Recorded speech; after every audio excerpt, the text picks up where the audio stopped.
it to Caravan Rebot. It's pretty lively here.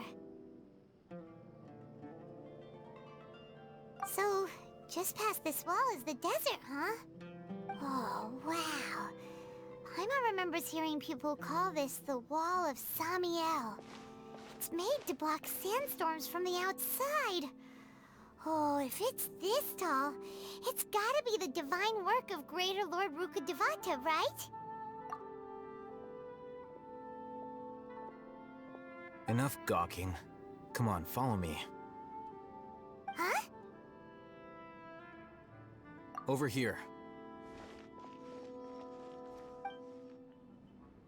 Oh, Hatham went that way! Let's hurry up and follow him. Wonder what he's up to.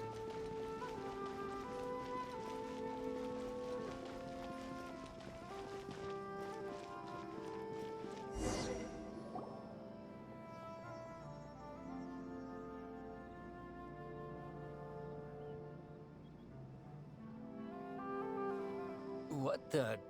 Where did he go? How did we lose him? They were just here a second ago. More Eremite mercenaries? Who are they working for this time? Anyway, Traveler, it seems like we were being followed again. You were too careless. You should have noticed those hopeless amateurs trailing you a long time ago. There's no need to thank me. I've never cared to keep track of personal favors.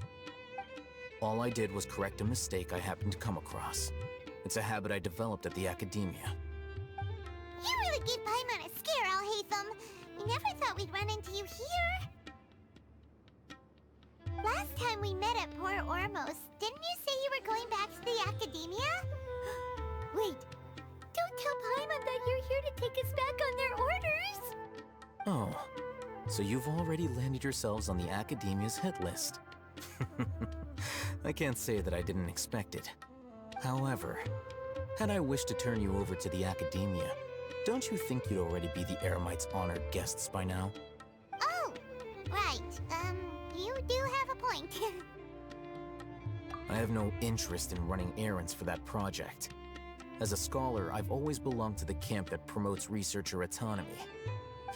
And these days, you're more fascinating than anything the sages can offer.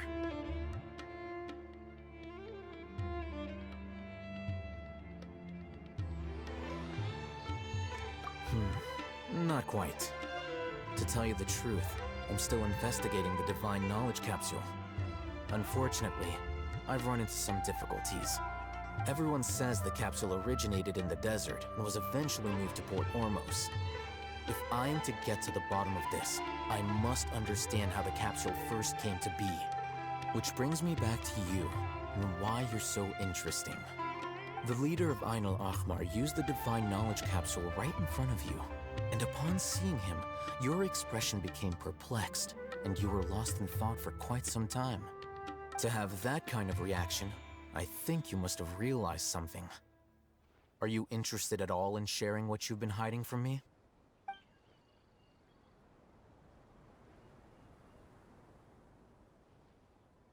Al-Hatham, you really have a ridiculous eye for detail. What kind of person even notices or remembers stuff like that?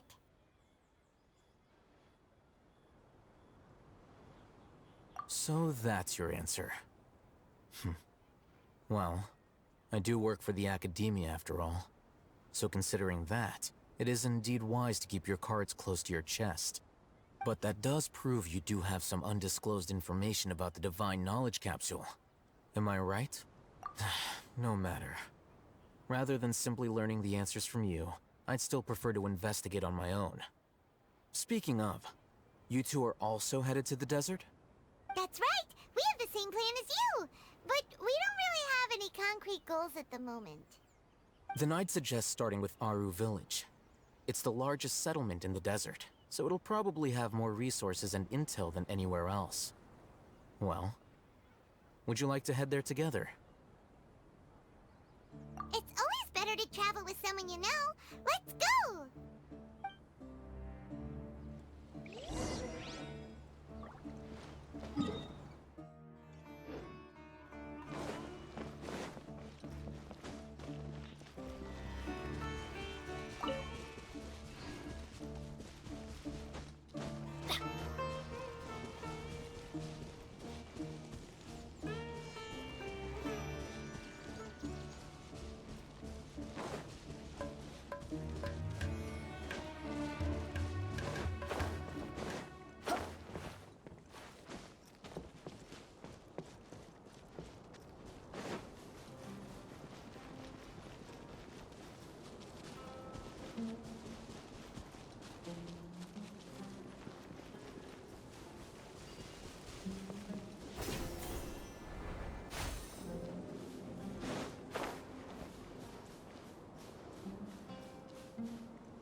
Before us lies Aru Village, the safe haven of the desert folk. Whoa, this landscape is really something else. What a cool place! Let's go check it out!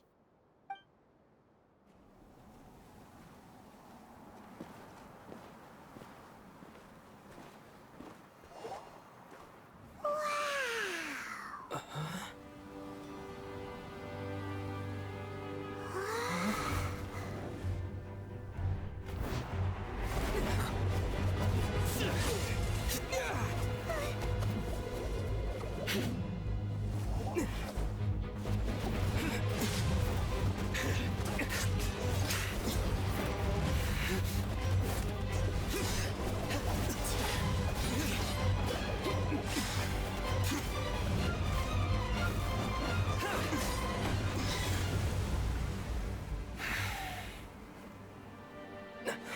Sino.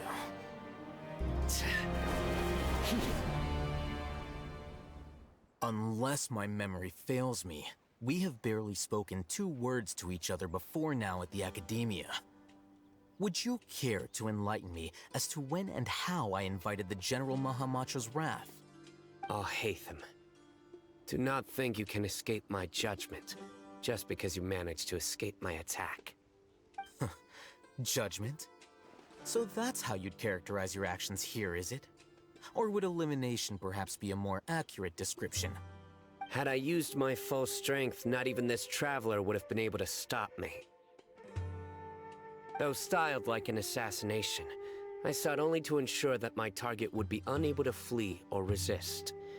Standard practice for the Matra, as well you know. Seemed to me more like your own personal touch. Who is that, Alhaitham? Did you call him General Mahamatra? Yes. General Mahamatra Sino, head of all the Matra at the Academia. He's a formidable hunter, and the ultimate nightmare for any who have committed academic crimes. You seem to have placed a lot of trust in Alhaitham, to the point of blocking an attack for him. If I were you, I'd never choose to side with him. I wouldn't believe a single word that comes out of his mouth. I have been pursuing this scribe for a long time. I urge you, stand back and do not seek to defend him any longer. Otherwise, there will be consequences. Has Alhaitham done something wrong? Hyman doesn't think he's as bad as you've made him out to be. I won't waste my breath explaining things. Alhaitham, I saw it during our fight. Take it out. The divine knowledge capsule you're hiding on your person. Unless you want me to retrieve it for myself. Very perceptive of you. Nothing escapes a Matra's senses. Wait, the divine knowledge capsule?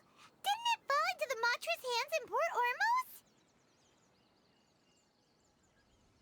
No wonder you speak with such confidence, Sino. But I must admit, I'm very curious. What does this capsule mean to you? And why, as General Mahamatra of the Academia, are you all alone in the desert? As far as I'm aware, the other Matra have been speculating about your disappearance. Have you been given a mission that's, let's say, morally dubious? If I was the real target of your mission, what was stopping you from simply using your authority and resources to judge me within the walls of the Academia?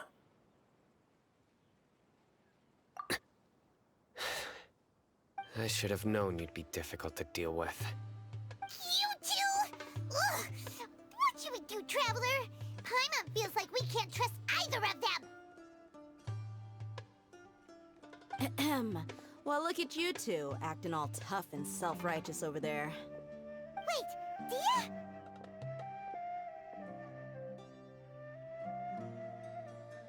Great! Finally, someone that we can trust! You gotta help us out here, otherwise these two are gonna start fighting again! Yeah, sure looks that way. 2 giants from the Academia duking it out once and for all. Not something you get to see every day, that's for sure. Listen, I know you academic types love to fill up your big brains with self-righteous morality and lord your empty rules and virtues over each other. But how dare you bring your petty disputes into the safe haven of Aru Village? It seems like someone's gonna have to beat some sense into your thick skulls until you finally learn to respect these grounds.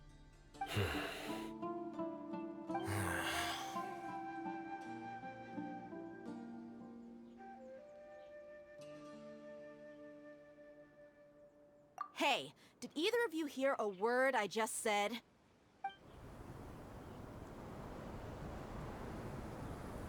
Whoa, what's going on? The wind's so strong. Is this a sandstorm? Paimon's gonna get blown away. Another sandstorm? What's up with these recently? Hey! All of you, over here, quickly! We have to take cover! Someone's calling for us! Oh, this wind is too strong! Let's get over there! That sounded like Candace. Come on, you two. Jeez, are all of you academia folks such hard work? Move it! All right, stop yelling.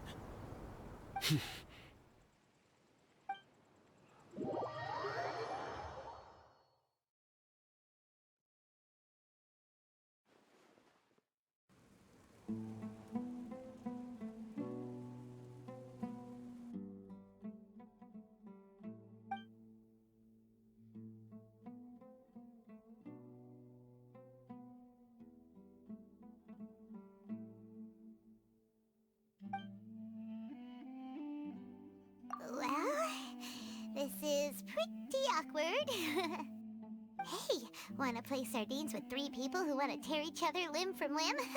Sure, why not? Sounds fun.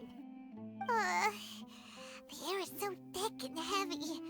Paimon can hardly keep floating anymore. My sincere apologies, everyone. This is the home of our village chief. I will have to ask you to make do with this small room until the sandstorm dies down. Please, let me introduce myself. I am Candace, protector of Aru Village. Our savior has come at last!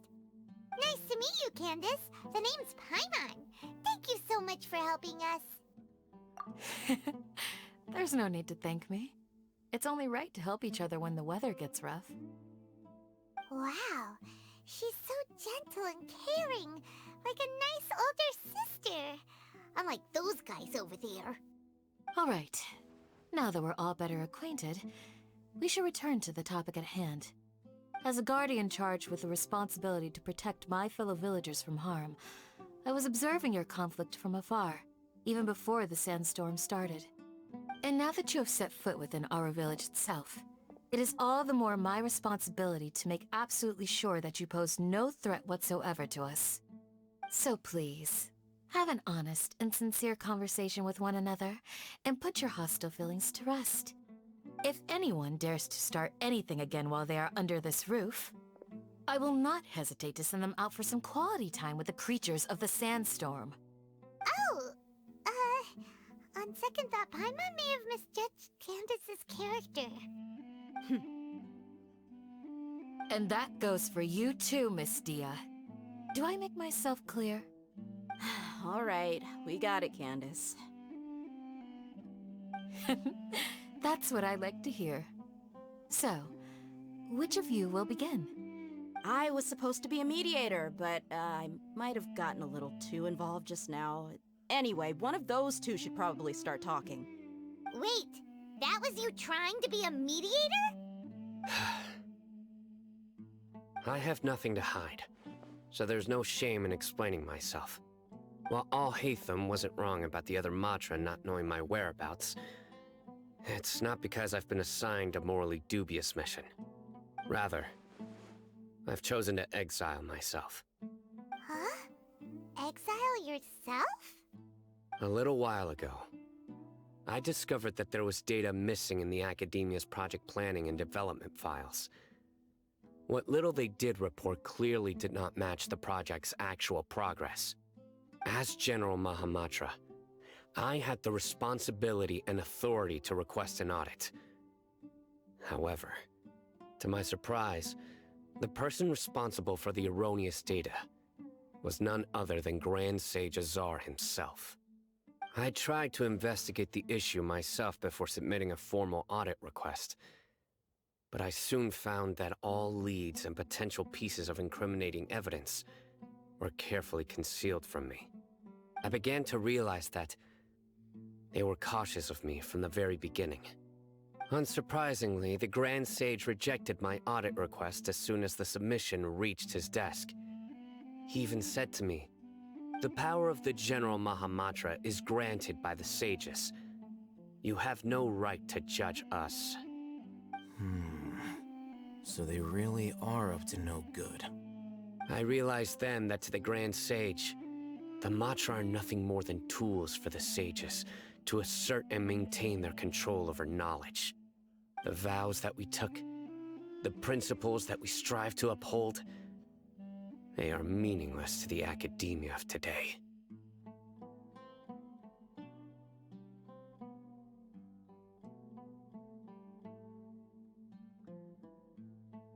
I believed it would be wise to flee the academia before the sages had a chance to take action against me. This way, they can no longer see nor predict my actions. I will never give up on this investigation.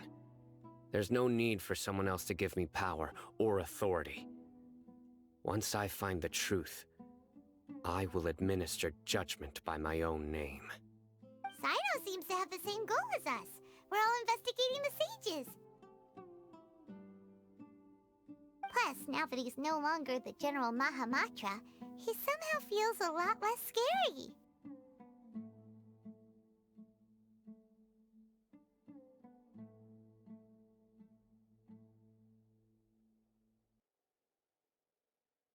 Well, Sino, if that's your story, then why did you see Alhaitham as a target? When I was investigating the matter in the academia, I overheard a conversation between Alhaitham and a sage. The sages asked you to investigate a blonde-haired traveler.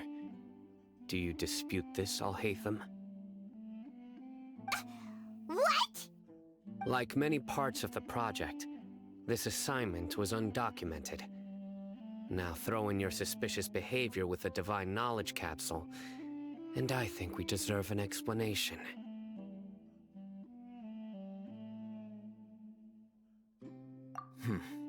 Yes. I was indeed tasked with investigating the Traveler. Alhaitham? After all, the promised reward was so great that hardly any scholar could have refused. The sage told me, once you've completed this assignment, I can give you a glimpse of divine knowledge. A most enticing offer. Unfortunately, those academics don't know me at all. Their words contained one key piece of information, namely that divine knowledge indeed exists. That gave me all I needed to know.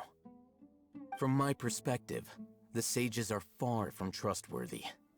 Think about it. Isn't it a little strange they're so willing to share divine knowledge with anyone, even as a reward? So, I began my own investigation following the lead of the Divine Knowledge Capsule. In the end, I realized my wisdom in committing to this rather than collaborating with the sages. Had I been less guarded, I probably would have ended up like that Ain al-Ahmar mercenary, incapable of remaining sane for long enough to hold a conversation. You mean that the sages originally planned to dispose of you, using one of those capsules that drive people insane? I'd already given up on the assignment by then. I only told the academia I was waiting in Port Ormos for you to appear so they wouldn't suspect anything. So it came as quite a surprise when I encountered my erstwhile target while investigating the Divine Knowledge Capsule. Criminals do love to talk about coincidences. Even though I ran into the Traveler by chance, I had no intention of providing assistance to the academia. Also, you should remember, you were the ones who decided to follow me and strike up a conversation after I left that tavern.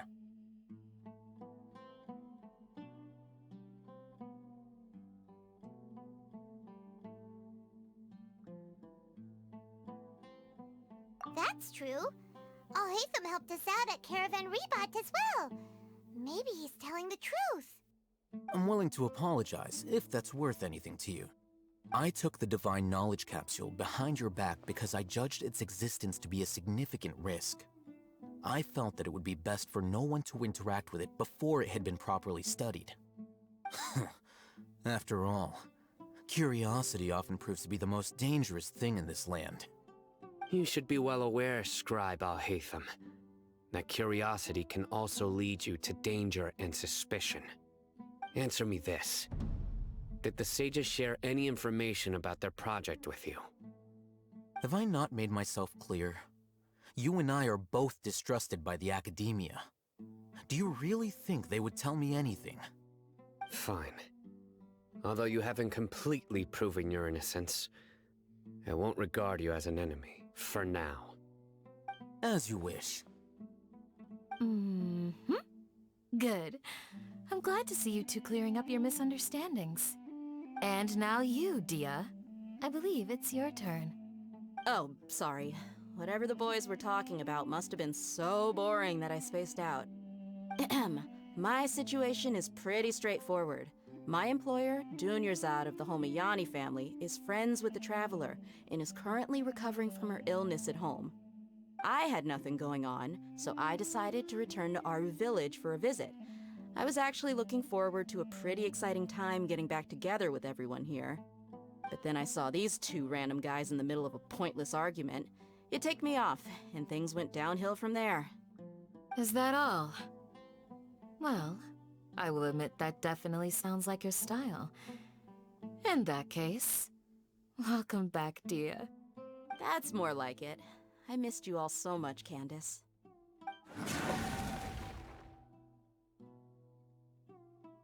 Whoa! What was that sound? No need to worry. Now that you're no longer at each other's throats, please make yourselves at home.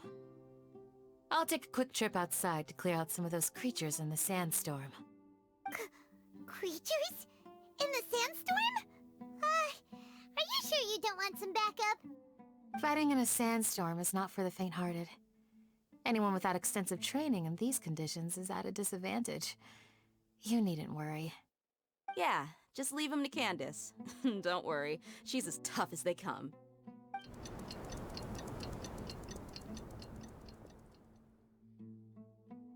The wind's died down. That means the sandstorm's over, right? Candace still isn't back yet, though. Is she alright? Maybe we should go out and check on her. When you put it that way, even I'm starting to feel a little worried. All right, let's go.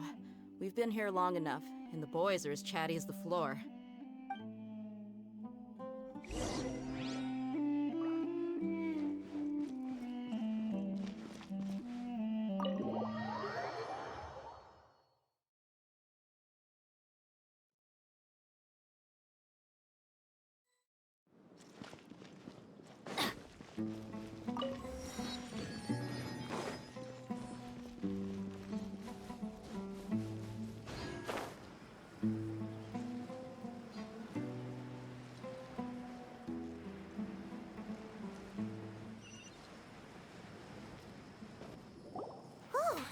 Candace, you're still fighting?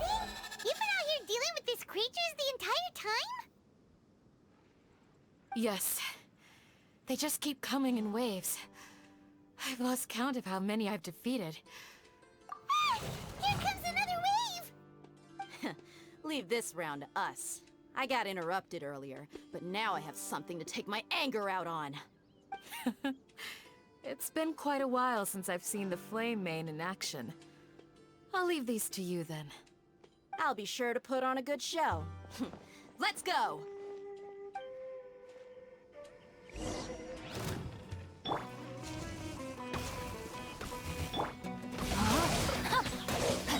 Ring cutter! Teamwork is dreamwork! Swift and merciful.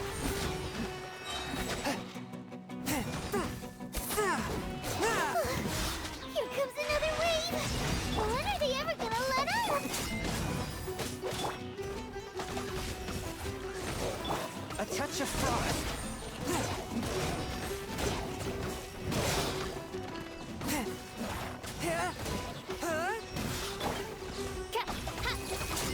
No, my sword! One with my blade! The creatures stopped appearing. Was that the last of them? What we fought just now was probably the aftermath of the sandstorm. So we should be safe for the time being. Well fought, everyone. No injuries, I hope.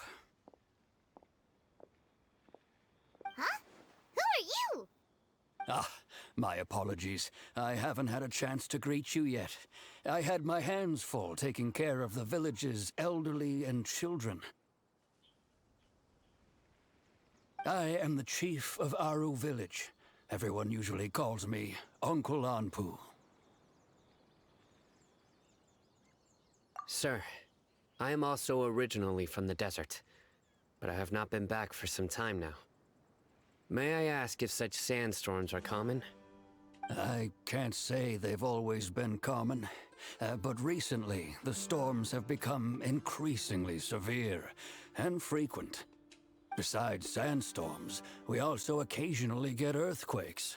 According to an investigator who stayed in the village a while ago, these unusual natural phenomena are related to the withering of Irminsul. Another effect of Irminsul's withering. So, Irminsul's withering causes withering zones in the forest, and sandstorms and earthquakes here in the desert? Everything in the natural world is inextricably connected to Irminsul. These regional symptoms can indeed be a reflection of Irminsul's present state. Everyone in Aru Village needs to take good care of themselves.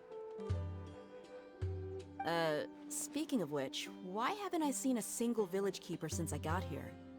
Village keeper? Who are they? Village guards like Candace? Does your curiosity know no bounds? Village Keeper is how Aru Village refers to mad scholars exiled here by the Academia. Most of them are scholars who lost their sanity after a period of training in the Avidia Forest. The Academia believes that their crazed mutterings may have a negative effect on the psyches of other scholars. So, they're forcibly exiled to the desert. Though if you ask me, it's all a boatload of nonsense.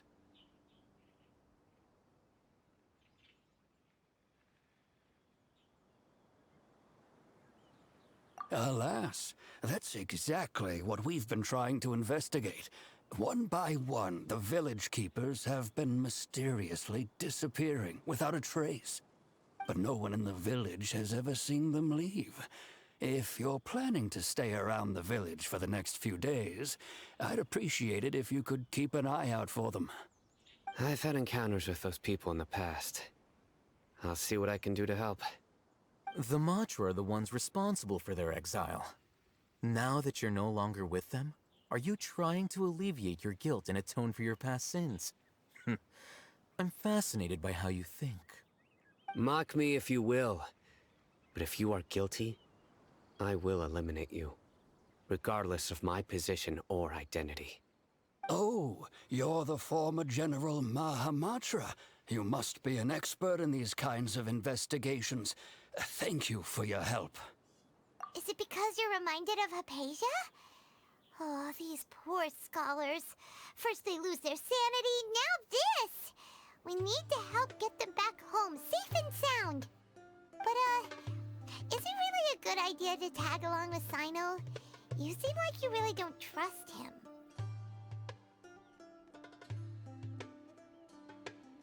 I'll be grateful for the assistance.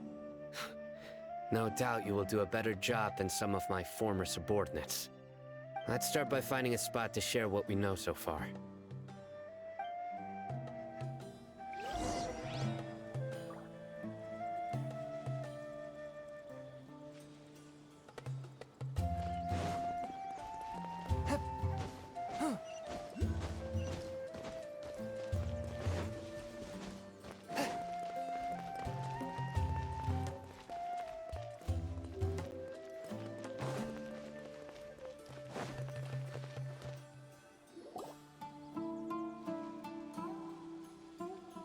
Although I've sent myself into exile, I'm still doing essentially the same things as before. Do you still have any questions for me before we start our investigation? One of my former subordinates told me that this title has its origins in a strange incident. The Academia has long exiled mad scholars to Aru Village. A mysterious phenomenon exists here. When mad scholars first arrive, they are as incoherent and deranged as before. But after spending some time here, they invariably begin to calm down. Initially, the people of Aru Village greatly resented having to take in the mad scholars. But a strange incident one night changed that. Aru Village was struck by the strongest earthquake in living memory. Seeing buildings on the verge of collapse all around him, the then chief of the village was preparing to take everyone to safety.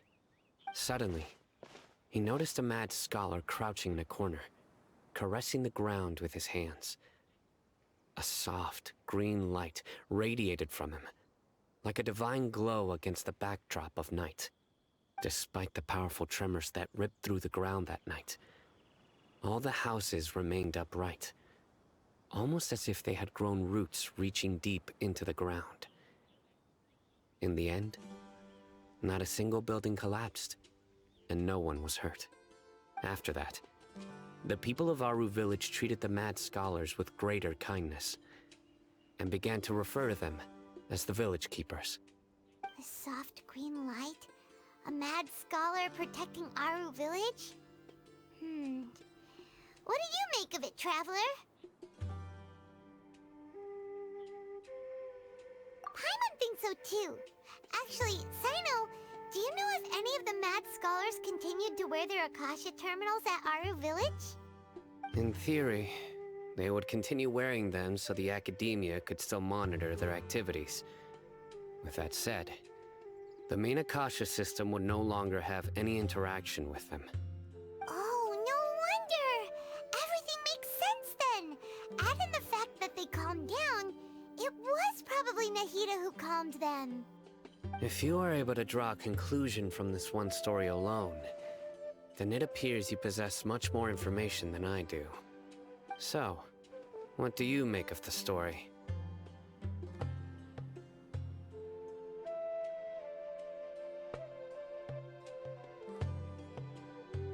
Really?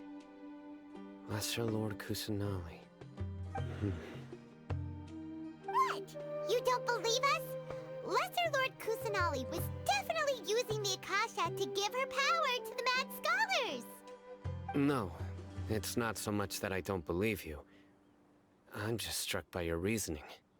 Lesser Lord Kusanali, the current Dendro Archon. Is she really active in Sumeru? The Academia has always placed far greater importance on the late Greater Lord Rukkhadevata. They've more or less ignored Lesser Lord Kusanali, and I've never had any reason to doubt their views. In addition, I've never heard any stories about Lesser Lord Kusanali and her deeds. To me, she might as well have been a god that never existed. No way! Nahida definitely exists! She's a... How should Paimon put it? She's a good Archon who's kind and wise. Even if she says weird stuff sometimes. I've spent many years interrogating criminals, so I can easily tell when someone is lying. Good! Then you should know that we're telling the truth. That look in your eyes. I've never seen that from a liar. You two really must have met Lesser Lord Kusanali. How can this be? To think, our Archon has been amongst us this entire time. Alright, now it's our turn to put our skills to good use for this investigation.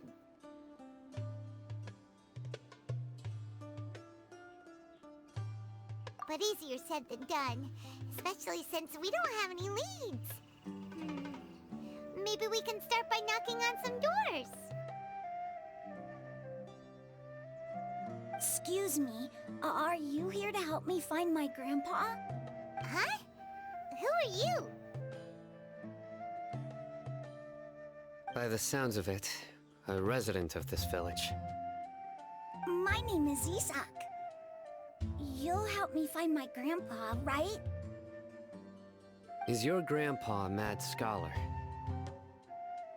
Hey, don't say that. Grandpa is just Grandpa. Why do you have to call him that? It's not like he's a bad person or anything. The person you're referring to is not a local, yet you are. Why do you call him Grandpa? Grandpa is just Grandpa. He's my family. I heard everything you said to the village chief. Please, you gotta take me with you. I want to find my grandpa. I swear I'll help. I won't be a nuisance. Ah, so you're the one who was eavesdropping on us around the village chief's house. I was planning to go out and take care of whoever it was, but I had a vague feeling that they didn't harbor any ill intent. Whoa. Hatham wasn't kidding about Matra having sharp senses. Sino, he's just a kid. All he wants is to find his grandpa. Let's find a way to help him. Sorry. I was only listening in because I wanted to know where Grandpa went. Honest. If you don't believe me, you can ask Miss Candace. All right. But first, let's confirm the facts with Candace.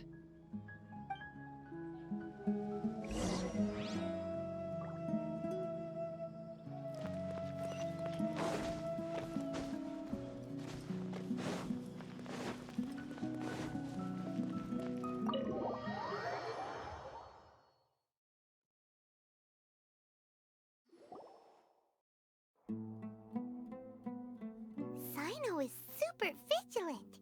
Is this what all the Matra are like? Ah, you're back already. We just wanted to confirm something with you. Do you know a boy by the name of Isak? I had a feeling he'd go looking for you. Huh? You knew this would happen? Yes. Although he tried his best to stay hidden, I still noticed him eavesdropping outside the window. He really wants to get his grandfather back. Isak's parents were both Aramite mercenaries who rarely returned to the village after finding employment in the city. He was raised by his grandfather. Unfortunately, it was only a few years before his grandpa passed away. Isak was still very young at the time, so various families in the village took turns caring for him so he could survive. Later, an elderly mad scholar arrived at the village. Isak thought the scholar bore a striking resemblance to his grandfather, and thus often spied on the man. However, the scholar was unkempt in appearance and incoherent in speech. Although Isak referred to the man as his grandpa, he was afraid and didn't dare to approach him. One summer night, the oft mumbling and bumbling grandpa suddenly calmed down and seemed to become more lucid. He even noticed Isak hiding in the distance. So Grandpa walked up to Isak and patted him on the head. He even took Isak to the entrance of the village, where he patiently taught the boy the names of the stars, and accompanied Isak until he fell asleep. The next morning, Isak woke up and wanted to go find his grandpa again, only to realize his grandpa no longer recognized him. However, even so, Grandpa retained his calm expression. It's said that those who saw the scholar claimed he no longer appeared to be crazy, but appeared to be living in his own world, almost as if he were sleepwalking. Isak was thrilled that his grandpa was able to find peace, and would follow him all the time, asking him things like, "Grandpa, want me to take you somewhere fun?" Or, "Grandpa, could you tell me stories about the stars again?" All this somehow just makes Paimon feel really sad. It seems like they both deserve so much better. Perhaps. Nearly everyone who lives in the desert has some form of hardship or regret. But even so, we must still continue on with our lives. It's also my reason for fighting. I must continue to protect this land.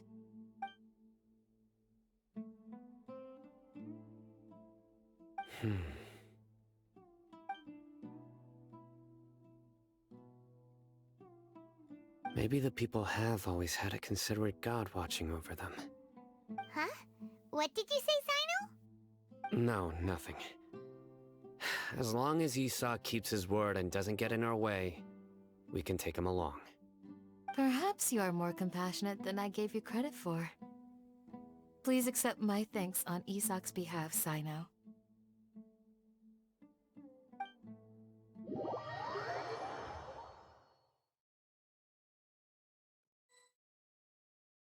Hey, Isak! Oh, it's you guys! We've cleared everything up. Let's go find your grandpa. Really? Wow! Thank you so much!